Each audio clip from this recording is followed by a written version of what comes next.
Hai Sobat Korpu, kali ini kita akan ngebahas gimana caranya bikin webinar melalui Zoom Conference sekaligus live streaming di YouTube. Sebelum kita mulai, intro dulu.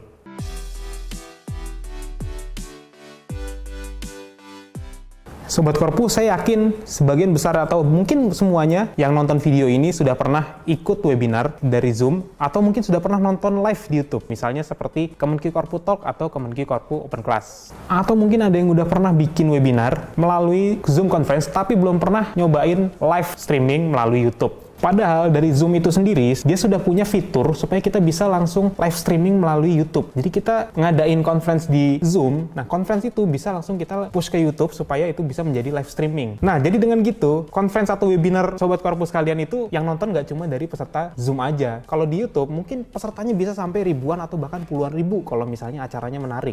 Tapi, saya ngerasa kok kayak ada yang kurang gitu kalau misalnya kita langsung menggunakan fitur live streaming dari Zoom langsung ke YouTube. Kayak misalnya, kualitas gambar video dari kamera yang kita gunakan, kalau misalnya dia dilemparkan ke Zoom, maka kualitasnya itu akan dikompresi, sehingga kualitas gambarnya tidak akan sejernih seperti dari kamera. Kemudian, ada satu hal lagi yang buat saya juga kurang sreg. Kalau kita langsung live streaming dari Zoom ke YouTube, maka di pojok kanan bawah itu nanti kita akan ada watermark tulisannya Zoom besar di pojok kanan bawah itu. Apakah itu jelek? Ya nggak juga, bagus kok. Yang penting kan tujuan awalnya kan supaya webinar kita itu bisa kita tayangkan secara live di YouTube. Tapi di sini ada beberapa langkah-langkah yang sebenarnya bisa dilakukan supaya gambar yang muncul di live streaming YouTube kita itu gambarnya jernih gitu, seperti gambar langsung tangkapan dari kamera. Selain itu kita juga bisa melakukan beberapa step supaya watermark Zoom yang di pojok kanan bawah itu tidak perlu muncul di YouTube. Jadi nanti streaming kita tuh ala-ala broadcasting TV gitu. Sebelum kita pembahasan yang lebih detail, saya pengen jelasin dulu konsep dasarnya seperti apa. Jadi misalnya kita di Balai Diklat Keuangan Medan. Kalau misalnya kita lagi menyelenggarakan Kemenki Korpu Open Class, kita tuh pakai studio mini untuk MC dan moderator. Jadi tangkapan gambar dari MC dan moderator di studio ini ditangkap menggunakan aplikasi atau software yang namanya adalah Open Broadcaster Software atau kita bisa menyebutnya dengan OBS. Dari OBS tadi, gambar yang di studio ini nanti ditransfer ke Zoom dan ke YouTube. Jadi nanti tampilan yang ada di studio ini bisa tampil di Zoom sekaligus juga tampil di streaming YouTube. Nah, khusus untuk yang di streaming YouTube nanti tampilannya akan terlihat jernih seperti langsung dari kamera.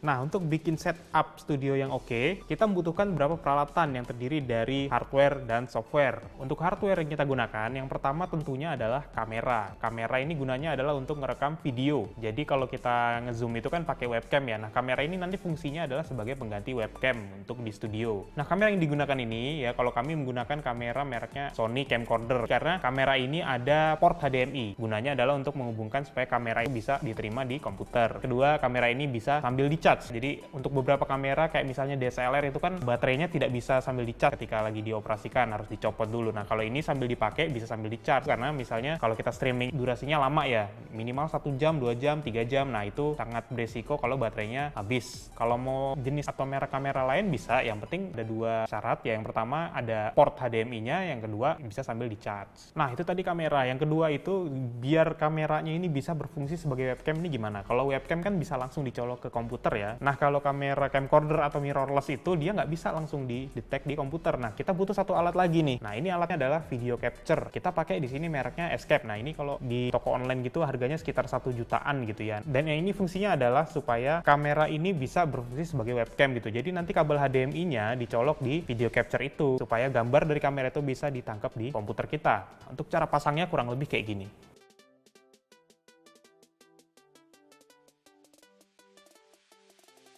Nah, berikutnya untuk audio, kita pakai mikrofon ya. Mikrofon ini macam-macam ya, ada yang mikrofon yang kayak di podcast-podcast itu, yang stand mic. Bisa juga pakai clip-on, tergantung apa yang kamu punya gitu, itu bisa. Gunanya supaya suara dari MC ini bisa kedengeran jelas. Kemudian kita juga pakai audio mixer ya. Kebetulan di BDK Medan ini punya audio mixer, jadi supaya audio itu bisa masuk ke komputer kita, colokan ke audio mixer. Kalau misalnya nggak ada audio mixer, bisa diakalin pakai audio capture atau sound card. Kurang lebih kayak gini bentuknya.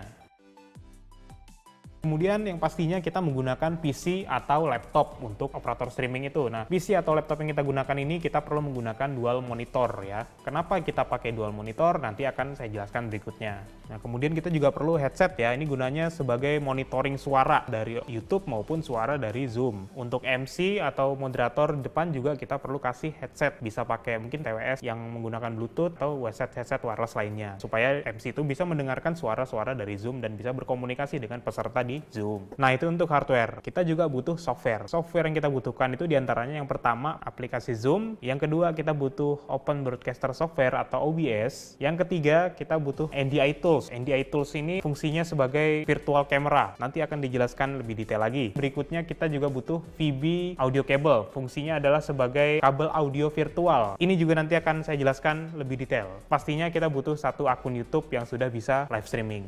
Oke, kayaknya untuk proses instalasi softwarenya kayaknya nggak perlu saya jelasin karena instalasinya sangat simple. Hanya ada beberapa yang perlu diperhatikan. Yang pertama adalah untuk instalasi NDI Tools, buka aja websitenya NDI, nanti yang paling bawah pilih yang diantara tiga ini ya. Kalau saya pilihnya yang NDI Tools for Windows. Kemudian untuk NDI Tools, supaya bisa connect ke OBS, kita perlu install satu lagi yaitu OBS NDI, supaya bisa didetek NDI-nya itu di OBS. Linknya ada di deskripsi, tinggal dibuka aja, nanti tinggal dipilih aja yang ini ya, OBS NDI 490 Windows Installer. Instalasinya simple ya, kayak instalasi software-software biasa. Kemudian yang perlu diperhatikan lagi adalah untuk audio cable. Kita pakai VB Audio Cable. Nah, di sini gunanya adalah sebagai virtual cable yang akan kita gunakan untuk setup streaming kita. Nah, di sini teman-teman tinggal download aja. Di sini ada dua pilihan, download Apple atau Windows. Kalau yang operasinya Windows, pilih yang Windows. Tapi di sini dia hanya pakai satu kabel, sedangkan kita butuh sebenarnya dua kabel. Setelah kita install yang ini, teman-teman jangan lupa turun ke bawah. Nah, di sini ada pilihan kabel get VB cable A plus B. Jadi di sini kita dapat dua kabel A dan B. Tapi di sini kabelnya tidak gratis ya. Ini kita klik, dia minta donasi ya. Donasinya ada pilihannya, tidak terlalu mahal ya. 5 euro aja sebenarnya udah bisa. Nggak nyampe 100.000. Untuk penggunanya akan kita jelaskan di tutorial berikutnya. Oke, itu tadi proses instalasinya. Link installnya sudah saya sertakan di deskripsi video ini, silahkan bisa dicek sendiri. Oke, berikutnya adalah setting di aplikasi Zoom-nya. Nah, untuk Zoom-nya ini settingan dasarnya dulu, kita setting di general setting dan setting video untuk milih virtual camera. Jadi langsung aja kita buka Zoom-nya ya. Ini udah saya buka Zoom, kemudian kita ke setting.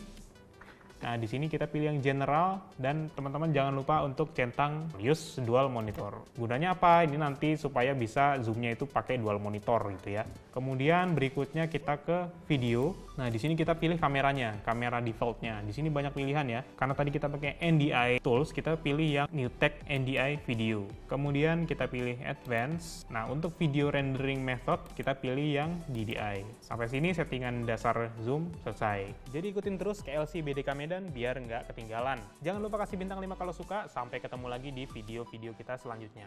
Bye-bye.